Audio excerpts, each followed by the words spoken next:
It's a really old Chicago. It has that feeling. It's been around since 1959. It reminds me of a place that time hasn't changed. You go in there and it's just a few tables, and it reminds me of eating breakfast like at your family's holiday in the basement or something. And grandma's doing cooking in the kitchen, and everything's delicious. Well, Rich, let me start off by saying I like the atmosphere. I had never been to Little Italy before.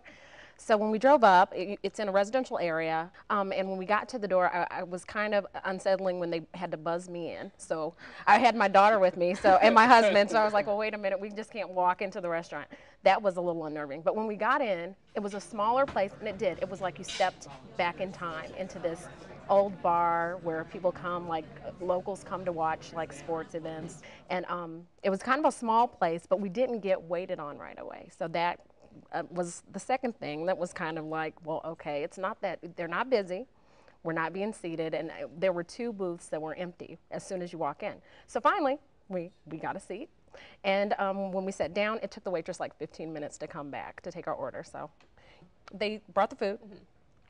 It was okay. It was okay. Now, I could see where you'd like it a little bit more because this is a place in your neighborhood where you grew up going to this place.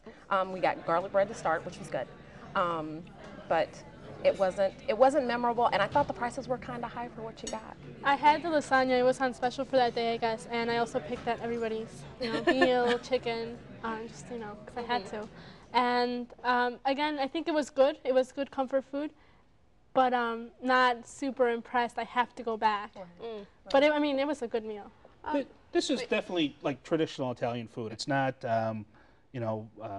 stuffed foie gras, gnocchi, or with seagrass. It's pasta. It's dark red meat sauce. It's braciole. It's sausage. It's peppers. It's potatoes, and that's what they're there for. And those are really some of their staples. Their wine selection, just like everything else, is pretty simple. And I think I had what was called red. I just had a simple bottle of Chianti, and we went with a group of us, and it's comforting. I like the buzzer. I like the old school feel. I'm glad they haven't changed anything.